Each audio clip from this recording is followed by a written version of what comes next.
So with that, I turn it back over to Tim Lentz, who will give you the rules. Let's give them all a hand first for being here.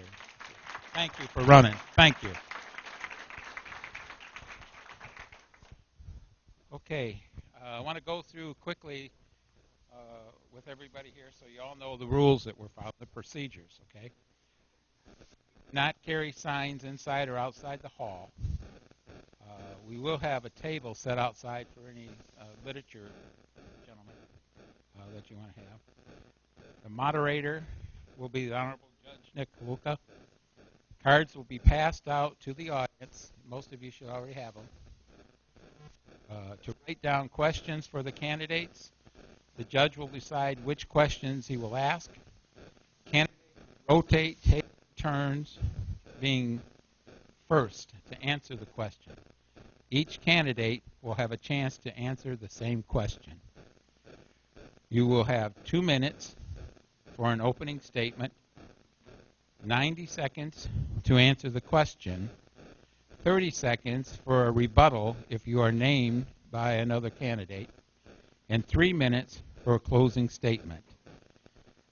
Any questions on that, gentlemen? Okay. We may not be able to get through all of the questions. Wouldn't that be nice? But I would hope that you may be able to stay after the meeting for a short time and answer any other questions that the folks may have. We all right, gentlemen? Okay. Well, with that, we'll get going here. Thank you very much, and I'll introduce the Honorable Judge Kaluka. Thank you. Do the candidates have a microphone? They need a microphone. Ladies and gentlemen, what we're going to do is we're going to start with Chief McKenna, and then he's going to give his opening statement, then Commissioner Eady, then Sheriff Kalanquin. Once that's done, then the first question is going to be asked. As those of you who come to the forums in the past, that's what we're going to do. As I've always said at these forums, this is not a rally. There's to be no applause. None of that's going on. Everyone's entitled to their due respect, no matter what their answer is and whether you agree with it or not. We do have a timekeeper in the front row, and he's going to hold up a sign when 15 seconds are left, and then when there's no time left, and hopefully the candidates will abide by that as much as possible. Having said that, Chief McKenna, you may proceed. Thank you, Judge. First, I'd like to say thank you to everybody coming out, my wife, kids, and family and friends. My name is Scott, and I am running for the position of sheriff. I was born and raised here, went through the Bishop Kelly School, ended up graduating from Lapeer East. Had a family that was very, very active in the community. My mom, my sister, myself, in the Lapeer Steelers and those programs. My dad was a state trooper years in Lapeer. When I graduated from Lapeer East, I went away to college and then ultimately started at Mount Morris Township. Mount Morris Township gave me the ability to see many things. I spent a couple years in patrol. I went from there and worked undercover in a narcotics unit. From the narcotics unit, I went to a canine position where I worked the narcotics apprehension and tracking. From there is when I started to promote. I went to a road sergeant, then I was promoted to where I oversaw the majority of our specialty units, and then ultimately to detective sergeant, and then the commander of the detective bureau. Mount Morris Township's a busy department. I've told many. It gave me the ability to see from the ground up how a police department's run. The blessing after that point is after those years, I then went and became the chief of police for the last 5 of my career. Mount Morris Township had a $4 million. We were able to, during the times that I was in there, was when everybody was laying off, making cuts. We found a way to do things smarter and more responsible. I did that for that 5 years. I enjoyed every second of it. I worked a $4 million budget, every penny of it. We were involved with many different things through there. And at the time when I left, the true answer why I left was to come back to the community where my kids are at, where my wife is at, where my mom is at. I want to be more involved here. I'll talk later about some of the things where I am involved with running the football unit, the youth football program here in Lapeer, the Leader Fund, the baseball and basketball. I love this town, and at that point I figured, why should I be doing things over there that I'd rather be doing in our community? Thank you. Thank you. Commissioner Eady. Thank you, Judge. Yes, I'll just stay. Good evening, everyone. My name is Dave Eady, and thank you all for coming tonight. My career for this county started back 35 years ago in 1981. I became a member of the Metamora Township Fire Department back then. I've been an EMT. I've been a firefighter for the past 35 years. and I am currently the fire chief in Metamora, and I've been that for 14 years. My career in the police department side started back in 1984 when I became a reserve officer. I've gone through the ranks in the police. I was a reserve officer. I was hired at the sheriff's department and worked in the jail. I was promoted from the jail to road patrol. I worked road patrol. I was eventually promoted in Metamora Township, where I worked both departments, to sergeant, and ended my career in Metamora as second command in Metamora Township. I then decided I wanted to continue my public service to the people of Lapeer County, and I ran for county commissioner. I'm currently the county commissioner in District 5, which is Metamora, Hadley, and Elba, and I'm in my third term now. And I'm fortunate sitting as county commissioner. I sit on every public service or public safety committee and board that we have in the county. I sit on over 20 boards and committees right now. The 911 Authority Board, our EMAC board, our prison board, Community Corrections Board, and several others. If you look at my flyer, you'll see all the different boards and committees I sit on. So I feel my experience is well-rounded for the position of sheriff. As a commissioner, we oversee all the budgets for all the departments in the county. So we oversee the sheriff's department's budget. And so, like I say, as a commissioner, I feel I've just learned a lot about the budgets and what's going on in the county as a whole. And I appreciate the chance to be here and talk with you tonight. Thank you. Thank you. Sheriff Ron? Sure, it's exciting to be here tonight. Would the prettiest young lady in the room please stand up, Yolanda? Come on, Yolanda. Yolanda has been married 49 years. She is a retired RN. Our son, Ron Jr., is a United States Air Force Academy graduate. He flew missions in Afghanistan and Iraq. Today he flies for American Airlines. Our daughter, Tanya, went one step beyond her mother. She's a nurse practitioner. She has a master's degree. As for myself, I went to Michigan State University. I have a degree in police administration. Later, I went to Cooley Law School. I'm a licensed lawyer. It benefits the people of Lapeer County to have a lawyer as their sheriff because we live in a very complex, very legalistic society. It's been my policy since being elected sheriff to deter crime or to displace it. We live next to Flint, Pontiac. It's very, very expensive to react to crime, to prosecute, to incarcerate. In the last 7 years, our serious crime rate has went down 30%. How did my team do that? Neighborhood Watch, Virtual Neighborhood Watch, Facebook, Citizens on Patrol, Senior Citizens Police Academy, Safetyville, and many, many other programs, including COPS grants. When Columbine struck, I formed a Special Weapons and Tactics Unit, or SWAT team, to respond to our schools. To enhance school safety recently, I asked that all our deputies stop by schools and do random walkthroughs. Not when there's an incident, not when there's a problem, but when there's just a friendly face in the school. That way the teachers and the parents are reassured and the students are able to make a police officer as a friend. Thank you. First question to Chief McKenna. With the increase in drug use in Lapeer County, what plans would you institute to reduce the flow of controlled substances into the county of Lapeer? Great question. Fortunately, with the background that I have in narcotics and the canine stuff, that's where we spent a lot of it in the north end of Flint. Over here, what I give, when I go to these, when I'm speaking out in public, this is the main thing we're asked about right now is heroin and the issues that we have, meth and things of that sort. I would like to really take it aggressively. I did it at Mount Morris Township. Schools being one of the things that we have. We have a drug unit that they do a great job through TNU, but they're working on 4 counties. We have to focus on Lapeer County. It's not town Lapeer anymore. And we need to inform some of those teams that are in there. We also need to educate and get into the kids and understand it's a different era than when we grew up. We didn't know, our parents didn't talk to us about prescription drugs. That wasn't something known. One of our biggest problems in our school that's happened twice this week in Lapeer schools and in North Branch is prescription drugs brought into school. Let's get in and educate the parents. Let's walk to during parent orientation of the schools when we come in there and educate the parents on what the problems are. So not only do the kids know, the parents know also. I think this is something that we have to hit head on because this is the biggest area that we have and the issues there. I mentioned about canines. I'm a strong believer. Number one, they're excellent. But number two, how big are they for our schools? When the kids are randomly, those dogs are coming through there. The community loves them, and it does the job that we ask it to do. Thank you. Commissioner Eady. Thank you. The heroin problem in this county is very severe, and it's getting worse. The sheriff mentioned that he has people going into the schools.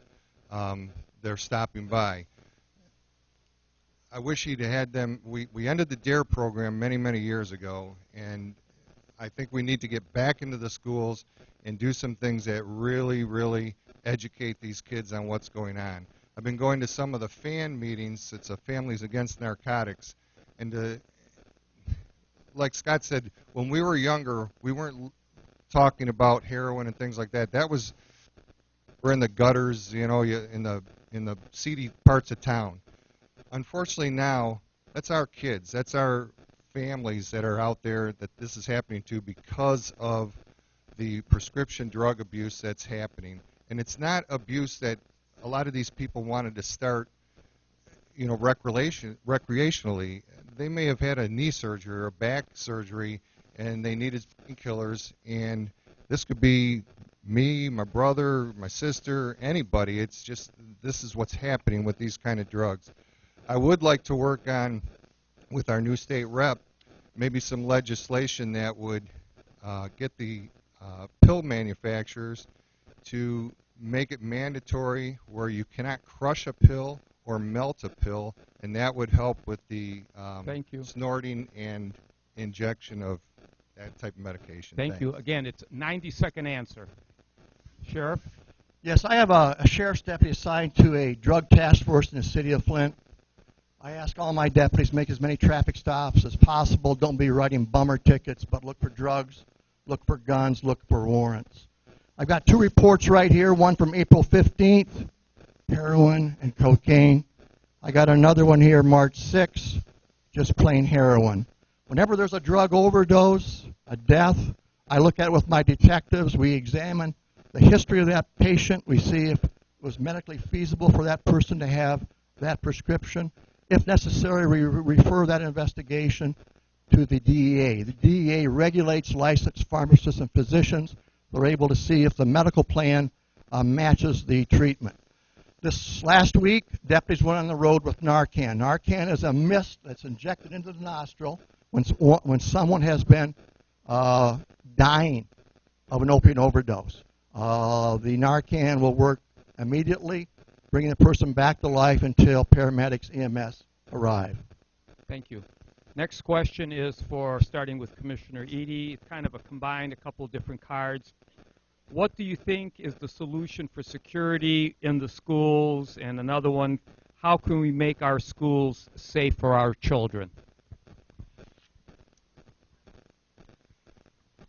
Security in the schools, I know a lot of people have talked about guns in schools, things like that.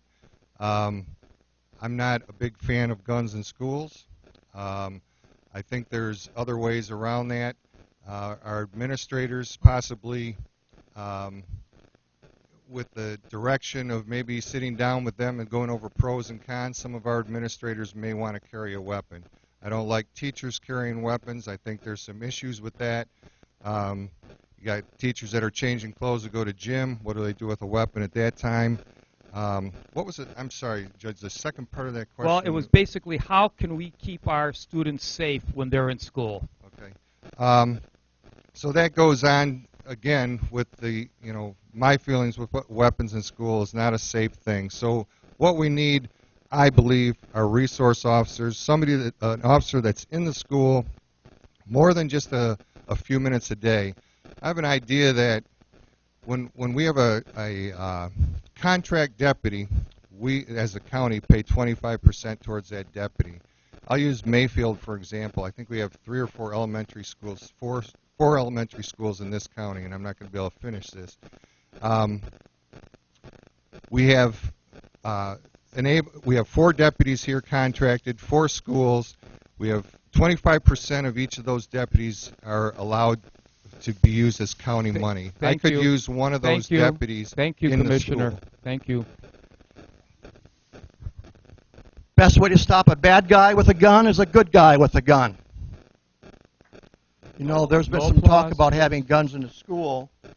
And, you know, my son's an airline pilot, and I see many times a school hallway that I walk through. You know, I was asked by the school board to do an assessment on all our Lapeer County schools. I walked through every one of them. I talked to teachers about Columbine. I talked to teachers about Sandy Hook. We reviewed safety procedures. Lapeer School can't afford to have a police officer in every school. It's beyond their budget. But what we're doing by the walkthrough is a reassurance program. I brought a trainer down from Saginaw. He came down 15 years ago. Every 5 years he comes to Lapeer School, Emily City School, North Ranch, Elmont, and does a refresher on what to do until the police get there. That's been very, very successful. If you know a teacher, ask them about the retraining we had a few weeks ago. Thank you. Chief? I agree with that, with one side of it, but here's the one issue that I see. I've to the last couple of weeks at the emergency room, doctors, and I've sat with principals.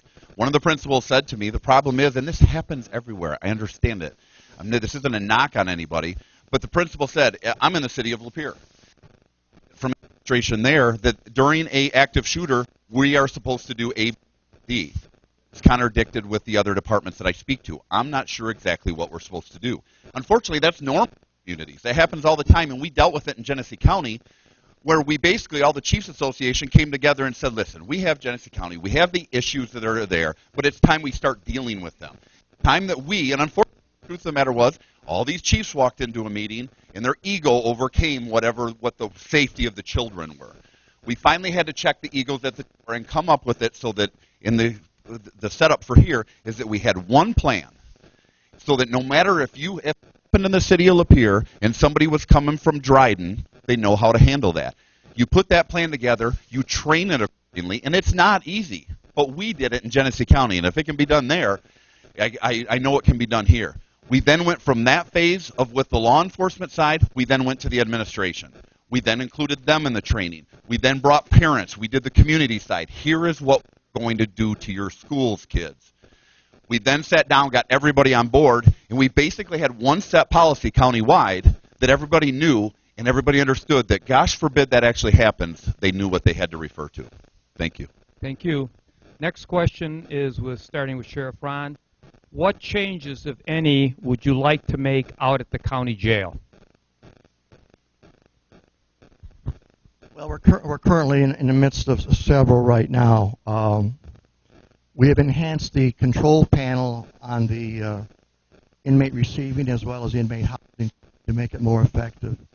The camera system has been enhanced so that we're recording nearly all areas of the jail to eliminate blind spots. This is very, very important in the event there was some sort of allegation of misconduct or brutality. You know, the jail, I'm very, very proud of it. We've got some jail officers here tonight.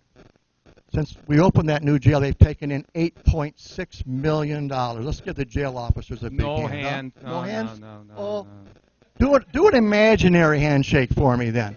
$8.6 million is a lot of money that you, the taxpayer, don't have to pay for their salaries, okay? So that's a couple of changes. I'm very proud of our jail officers. I challenge them. If there's no escapes, no suicides, I'll buy you pizza once a year. They've gotten into my pocket for the last 18 years, and it's really getting to tick me off. Thank you. Chief? Thank you. There's things I agree with the sheriff on. I think the county jail does a great job because the jail administrator there is top-notch in what he does. I think he's on top of things. I think the big thing for there is obviously it comes down to safety and the issues that they have in there. And I truly believe, I know they always talk about the revenue side of it, and that comes in.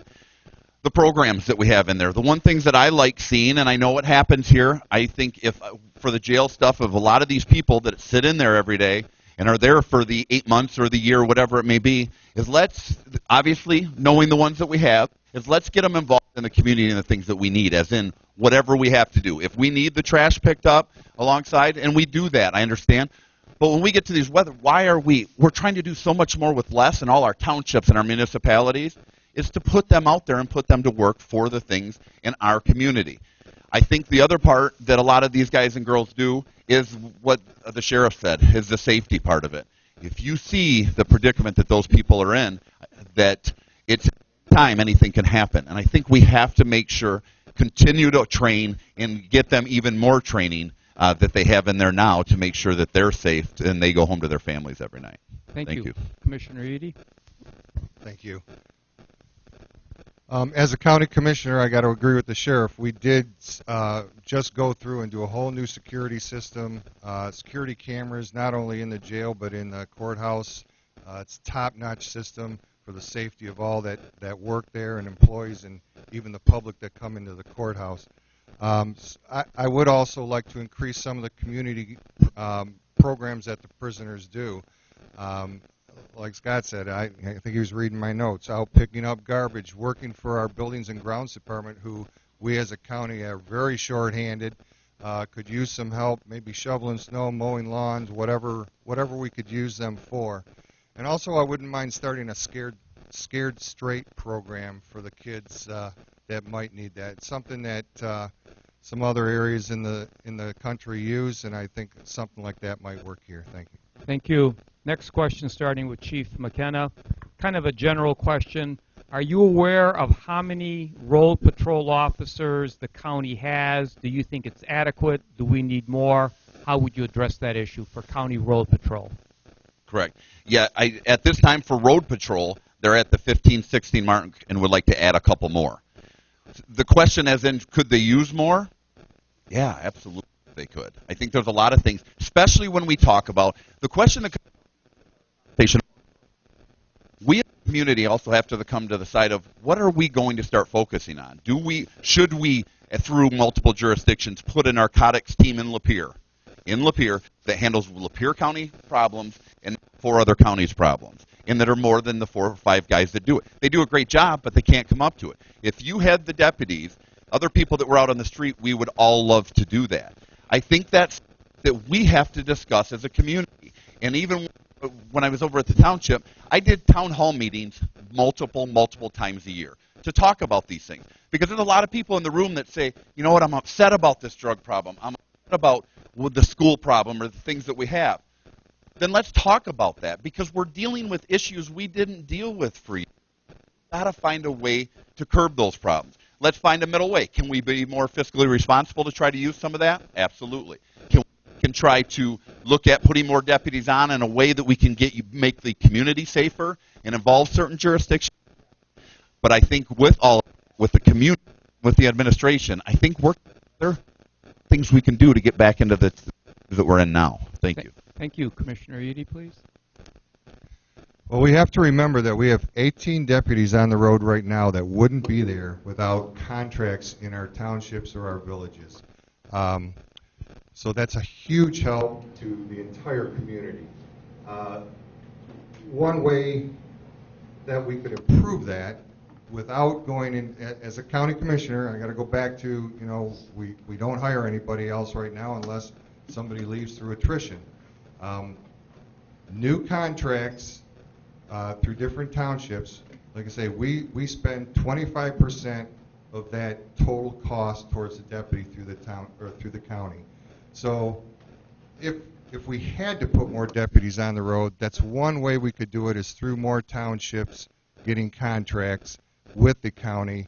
But we are at our limit, so we would have to do some work with the county commission. But that is one way that we could increase some deputies without increasing a lot of costs, because we actually get 4 deputies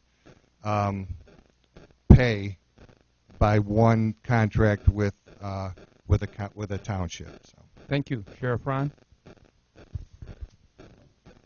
You know, we've got a very great system of government. We have three branches of government. You know, those that make the laws, those that enforce the laws, those that interpret the laws. The sheriff does not set his own budget. The sheriff gets on his hands and knees. Elected officials are here, you're sort of smiling. Even the judge once in a while does that. And asks the county commission for dollars for a new program or new services or a new secretary. Yeah, Linda, you know it's true. And so I don't set my budget. And of course, do I need more people? Yes. I have less people today than I was elected in 1980. You know, in 1980, we had 574 burglaries with 70,000 people. Today we have 85,000 people with only 172 burglaries. Most of those programs were done not by asking you, the taxpayer, for more money, but by doing innovative, creative programs to reduce and deter crime. Thank you. Thank you. Commissioner Eady, next question to you. I've had several questions and try to summarize it. What is your position on people keeping firearms under the Second Amendment? What would you do if you saw somebody trying to infringe on those particular rights, in particular Second Amendment rights? Well, the answer is pretty simple. I'm 100% pro Second Amendment. I'm an NRA member. We, as the sheriff, are kind of the last defense with the government as far as, you know, if they want to come in and try to take some of those rights away, the sheriff has to stand up and protect those rights. So that answer is pretty simple. I'm 100% Second Amendment. Thank you. Sheriff Ron? Well, you're looking at the first sheriff who worked with Alan Cropsey, Senator Mike Green, to reform the concealed weapons law. Michigan is now a shall-issue state. And give yourself a invisible handshake there. Yes, Sheriff Mack settled this question about 15 years ago. Sheriff Mack was out in, where was it, Harry? Montana, Wyoming, Arizona. And the federal government asked Sheriff Mack to do certain things, and Sheriff Mack says, no, I am the law enforcement officer for this county, and it's not going to happen. Went to the United States Supreme Court, those 9 people that wear those black robes like you, Judge. You know what, Sheriff Mack? You're absolutely right. And I'm with Sheriff Mack. Chief McKenna? No applause, please, please. It's not a rally. There's really no answer for this. There's not, as in to go through it. You're not going to infringe on our Second Amendment rights. I'm an NRA member also. This isn't a discussion that, under my regime and under my beliefs, it's not something you're going to infringe on. Your Second Amendment right is as dear as our hearts are. Thank you. Thank you. Next question for you, Sheriff Ron. If you're still the sheriff in January of coming year 2017, you win the election, what is going to be your first priority? What would you focus on the most? You know, my dad worked for Buick. My mother worked for AC. There was a fellow called Ross Perot who said that NAFTA is a giant sucking sound. Everyone remember that? I think, you know, one of the things that relate to the heroin drug problem are burglaries. We need to keep our deputies motivated with a good workplace. They're not paid what Oakland County's paid and Canton Township and all that. But the sheriff needs to give them a good workplace. So they go out and stop cars and find heroin, find drugs, find warrants. That's a priority. Number 2, I have a sheriff's deputy now going to schools, 2nd and 4th grade, talking about good touch, bad touch. If it feels yucky, it probably is yucky. Talk to somebody. You know, the Child Advocacy Centers are partners with us in that program. And since then, we've seen child abuse cases increase. I don't think that's a bad thing. I think when you have more reported crime because of education, that is a good thing. Third and lastly, social media is growing. You're going to see a lot more scams that are targeted towards seniors and elderly. They cannot afford to lose their life savings because of some quick-talking scam artist in Nigeria. Thank you. Chief?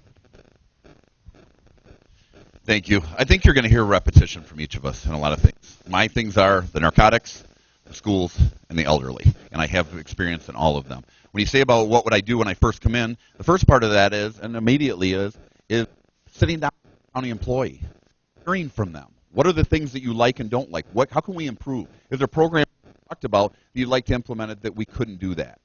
I think all of these things are positive. But one of the big things, again, is the drug side of it. We talk about that, and we say it. When I met with the ER docs, there's two juveniles from 13 to 17 that walk into the ER with overdose of prescription drugs weekly. From 17 to 30, there's two adults that walk in from heroin overdoses in Lapeer. So that's 4 that we have there. Okay? I come from the world of where it's crazy, and I understand that people talk about it. And I don't say it to scare you, but we got it. My personality is hitting it head on. When I took over as the chief of police in Mount Morris Township, I was surrounded by a lot of older chiefs. I was a very young chief. And one of my first things is I went after, we had a car, and many people saw it in Lapeer, but a guy that was running heroin from Detroit up to an area. We worked him. We stopped him. I made his car into a police car. We forfeited it, and I put right across it, donated by your local drug dealer. And everybody saw it. It saved money in our budget. It saved money in our life, and it set a quick tone that we're done with the drug problem in Mount Morris Township. Thank you. Commissioner?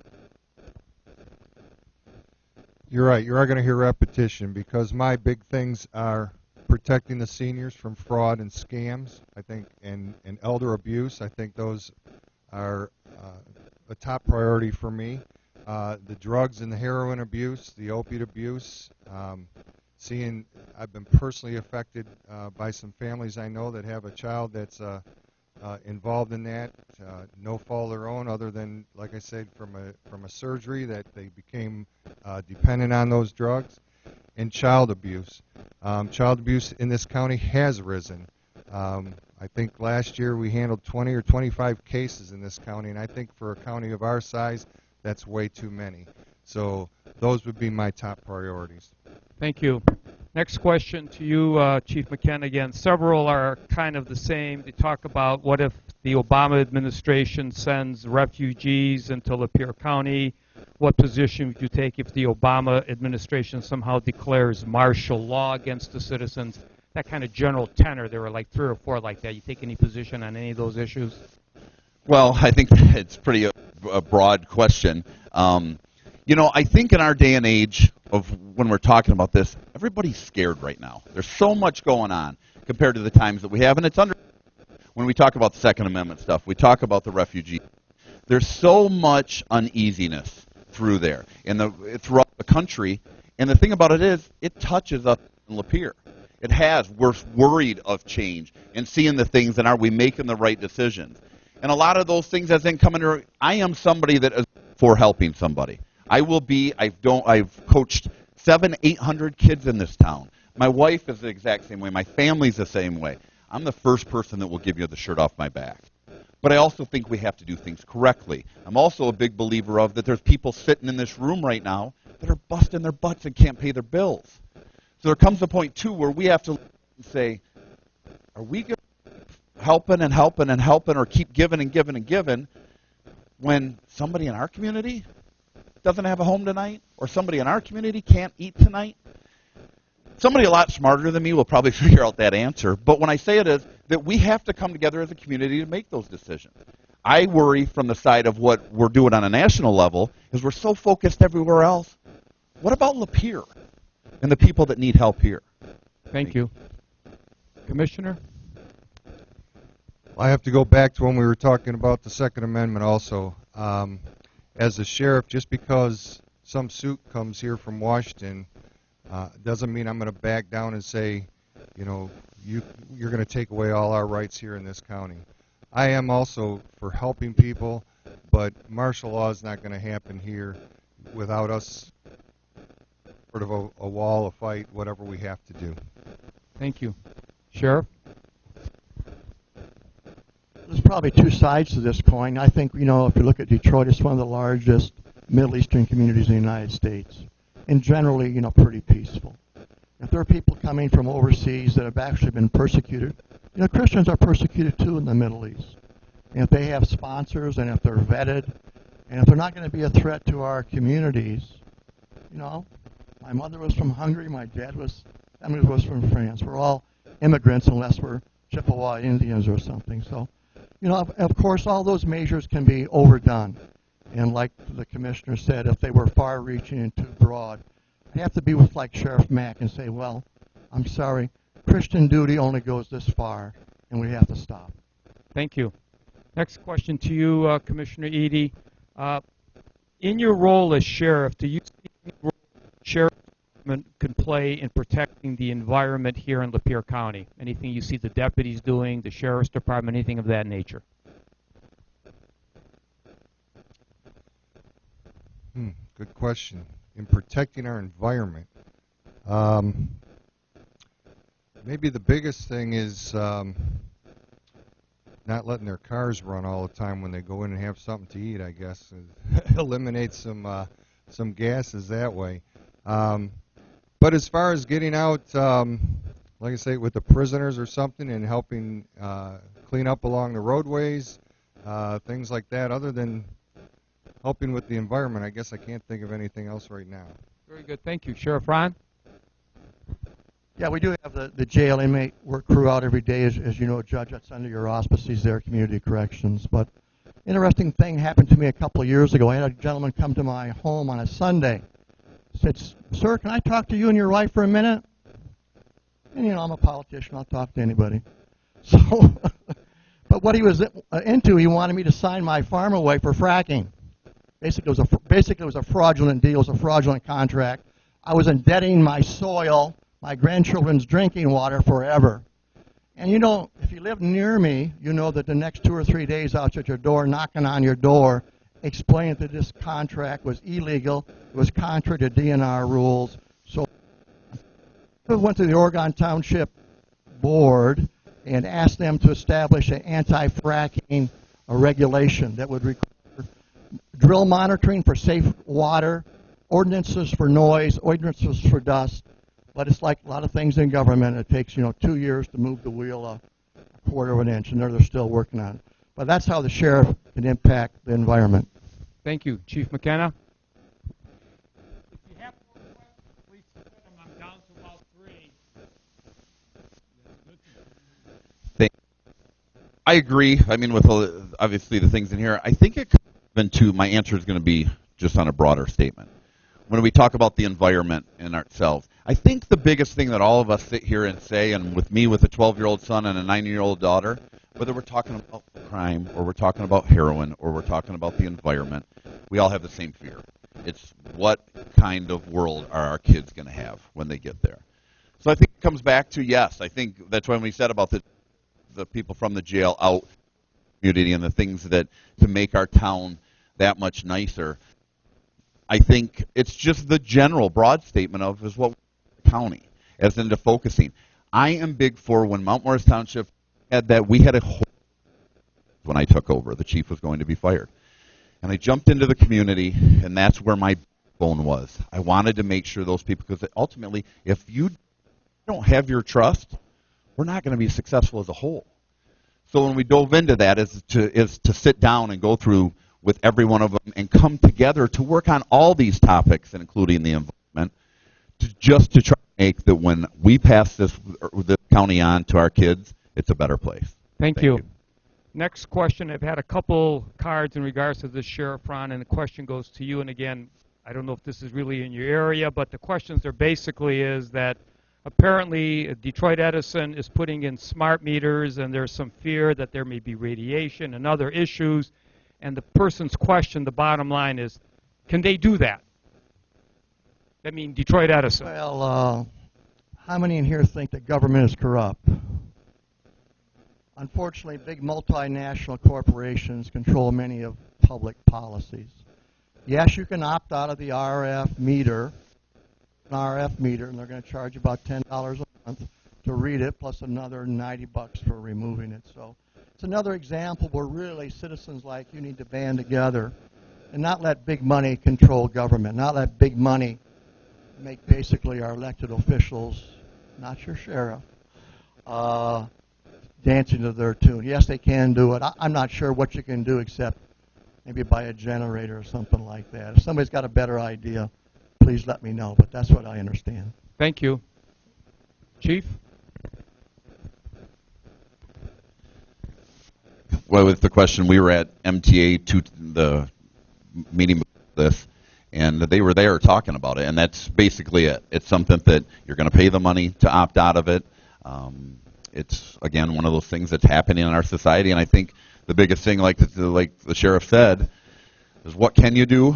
The one big thing is that I've noticed, especially of traveling here recently and coming and speaking to multiple things, is get out to your townships, get out to your cities, get out to your villages, go to these meetings and inform yourselves on things that happen with this. Try to get more involved in that jurisdiction because, number one, the officials would like it, but it's better for the community with more than one person for a voice.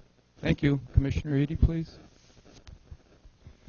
Well, it's interesting we got this question because at our county meetings for the last two meetings, we've gone over this topic. And at our last meeting, we just did a resolution to not support meters or whatever, but so you're not charged that extra money. You're right. It's going to happen. Edison is coming in and changing those. They did mine. I didn't even know they did it. But the people wanted us as a county commission to help them, to save them from these issues, and a lot of them had some issues, with their family or whatever, and their children, and so we did do the resolution. It is being sent off. Whether it'll help or not, I don't know, but we did address the concerns of the people that came and saw us at the meeting. Very good. Thank you. Next question to Chief McKenna. With more specificity in regards to safety in the schools, would you support one point of entry, metal detectors, cameras, with a little bit more specificity on securing the students within the school building? I'd support them all. There's nothing we shouldn't look at. And I mean, to stand up here and say, it's hard because that question and every and when we did it over there with all of Genesee County, we did it with all the ISD. We sat down with them. Every building is going to be unique, especially in our county. We have older buildings, newer buildings. So to come in and say, as in the ones using their metal detectors, sure. And the problem is it's hard for us because even with the Lapeer side of this is our town and we have that, and my little ones and the other part, but important thing and that those kids come home at night. So the cameras and things like that, I am willing, and that's the part is there's no right answer. We could sit and canvass this room right now and say, what do you think should be done? And we're going to get 100 different ideas. And that's okay. Let's sit down, get everybody to the table, get all the players at the table, and come up with the best answer that the community's informed on and comfortable. And then as the administrators and side of this county, that we come to one plan that's that for the entire county, so that if that does happen at Zemmer School today, that if someone pulls in, they know how to handle it. If we're on the same page, our kids are safer. Thank you, Commissioner.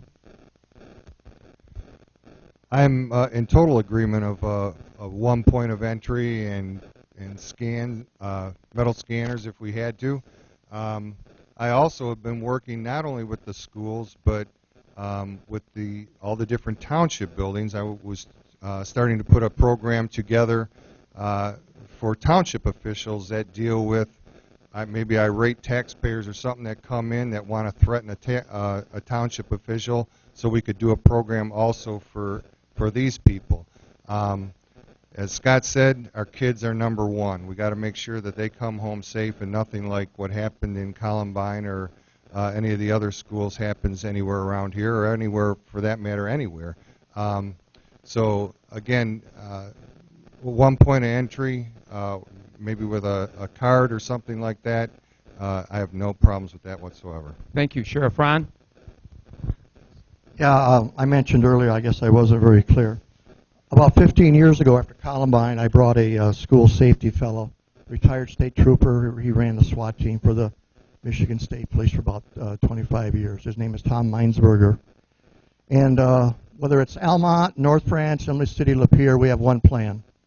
If something goes down in Dryden, and there's an Almont officer there, Emily City officer there, trooper, Lapeer County Sheriff's deputy, they're all working off the same handbook. There have been many drills. I'm on a board of directors for Shiawassee, Lapeer County. Everyone knows what everyone else is doing. When we come in every 3 to 5 years and do the refresher, where the teachers, the environment, the staff changes, and we have to sort of refresh them, let them know what we're going to be doing. As far as a single point of entry, as I mentioned, I went to all the peer schools a few weeks ago to make some recommendations to the school board. We do have that. As far as cameras and so forth, they're very, very expensive.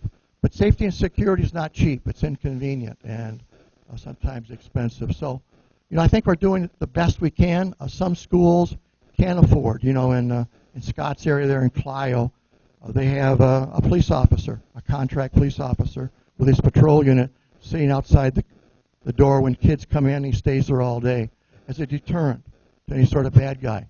Well, I burned up my time. But I want to say about bullying and mental health, another big safety factor that can really improve things. Thank you. Next question, starting with you, Commissioner Eady. What would you implement to keep our children safe on the internet from texting, sexting, child predators, molesters, things of that nature? Any thoughts on that, please?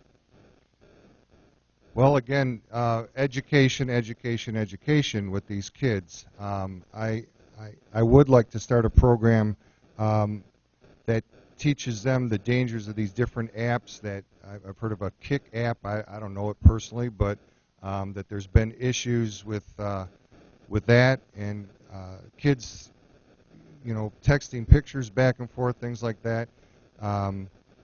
We can't personally stop them from doing that on their phones, but we can educate them about the dangers and the ramifications that happen when they do that. Thank you, Sheriff.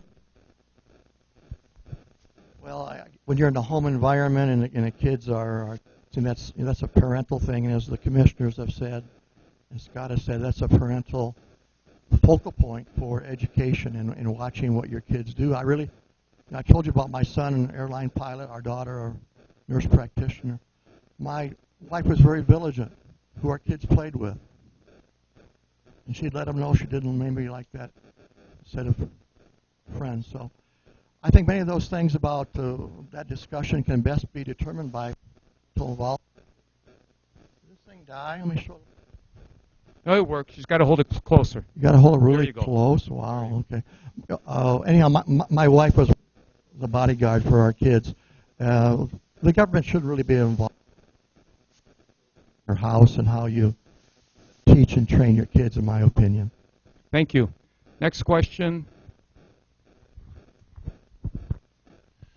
Thank you. I agree with that a lot of it comes from the house, including myself. I've learned with having a 12-year-old that, it's a little different world as into what these kids are doing. That's probably why I don't have any hair.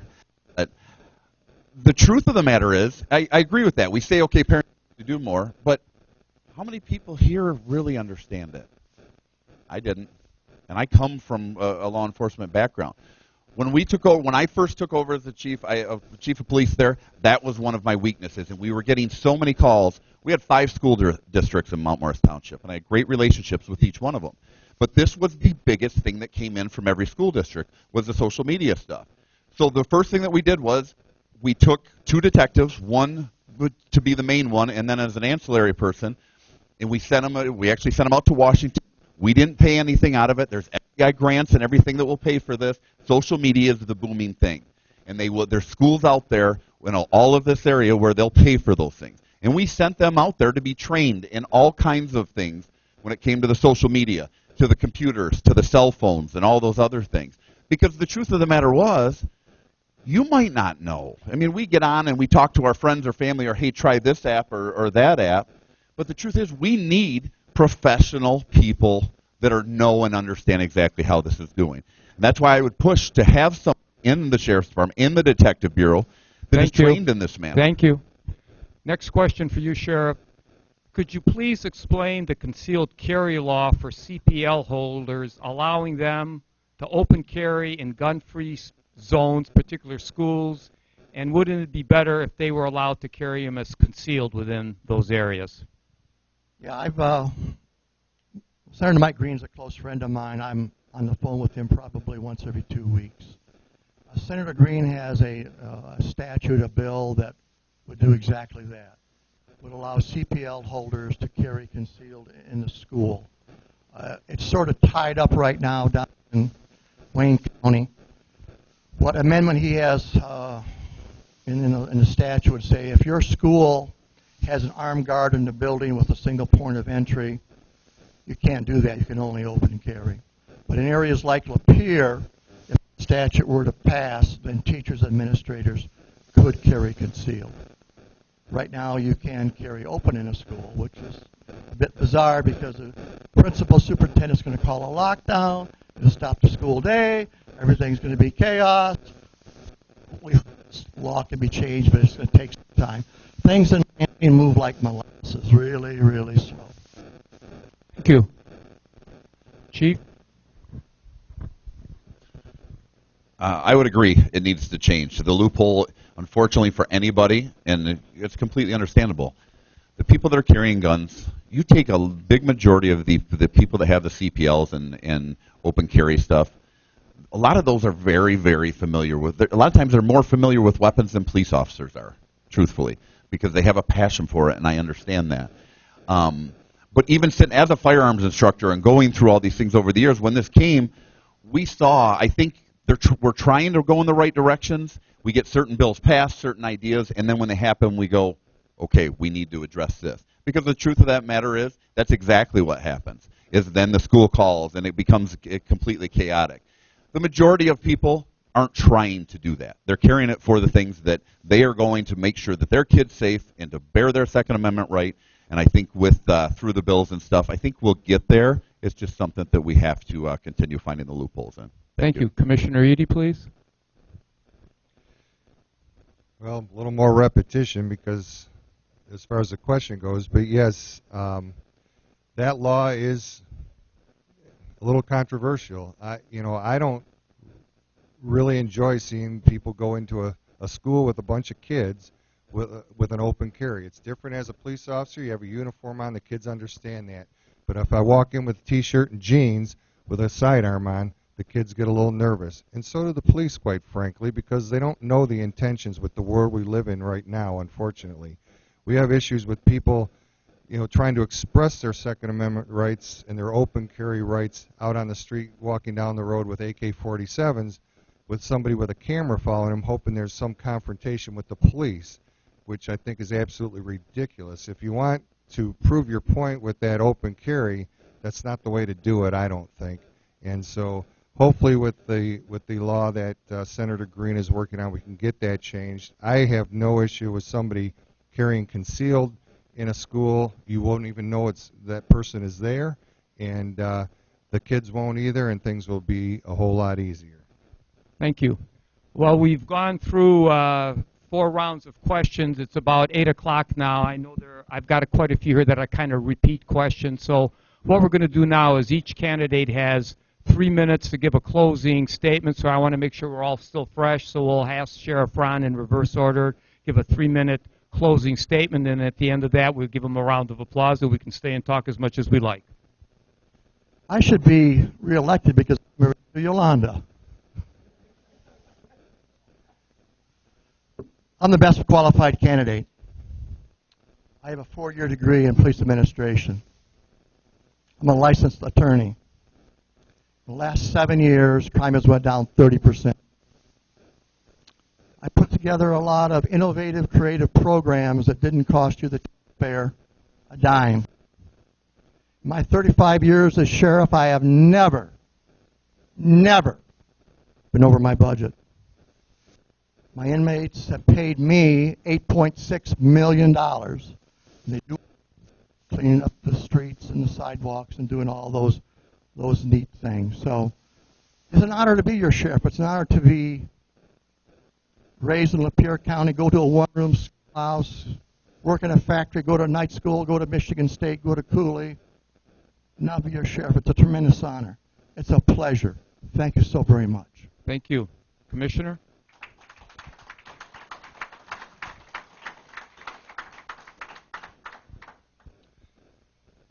It's an honor to be here tonight, and I want to thank everyone and thank the judge, too, for monitoring this tonight. I've been serving you folks in this county for 35 years in a number of different facets, whether it be police, fire, EMS, now as a county commissioner. I've worked my entire career with the anticipation of maybe someday having the opportunity to run for this position. I think I'm very qualified for this position because of the diversity that I have in this county. And I just want to take the time to thank my wife for putting up with me during this campaign. It hasn't been easy, I know that, in the rest of my family. And I would humbly ask for your support, and I certainly appreciate the time here tonight. Thank you very much.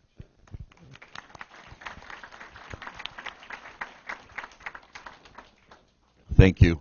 As I did at every event that I've been at, I thank Ron for Sheriff Kalanquin for the years of protecting my family and living here and growing up. When we talk about politics, and some of us even call ourselves politicians and how we do it, and boards and things like that, the one thing that I can offer you is I started from the beginning. I started from just answering 911 calls, and I busted my butt through my career. And I did it the right way. I went from things and earned the respect up there to go and work so many different areas, to work narcotics. In that narcotics thing, we were working with block clubs and all of the community policing aspects, and then went from there to K-9, and then went from there to the Detective Bureau and supervision and administration, and climbed through there to ultimately, when I got done with that, of being asked by our group and our unions to run for the position of Chief of Police. And I did so. And at that time, it then became a great experience for me because I had the law enforcement side. I understand. And Lapeer's not small Lapeer anymore. The side of that we're trying to change anything with that. But, folks, we got a lot going on in this town. You can read the paper and see that. I have the experience on the law enforcement side of dealing with that. Then on the administration side, I had a $4 million budget. I had bigger budgets, and I was able to do things. And for the first time in the history of Mount Morris Township, we ever came in budget when everybody was laying off, and we didn't. And I've written $500,000 community policing. I'm on there every day. The other part of that is I work 70, 80 hours a week at Mount Morris Township. I lead from the front. When I go out there, I work night shifts. Now, people say, okay, he's going in to micromanage. No, that's not why. It's because I love our community, and I want to be out there, and that's why I came back here. When it takes the stuff of my wife and I and our kids' involvement in this community. We've coached hundreds and hundreds of kids. All the other things, that's because I love that. That's because I love our town. And that's why I wanted to be back in town. And the truth of the matter is, I'm not a politician. I have the experience on the east and on the administration side. And as for the volunteering for however many years and the hundreds of kids, I don't do that for a paycheck. I do that because I love Lapeer. And the truth of the matter is, if I lose on August 2nd, I'm going to be coaching it August 3rd. Because I love the town. And I am doing it for the right reasons. I'm very grateful to my wife also for putting up with me, my kids, my dad, my in-laws. Thank you for this. I love seeing the community involvement. Thank you very much. Thank you. If I could ask everyone to stand, Carol's going to lead us in closing prayer. Carol?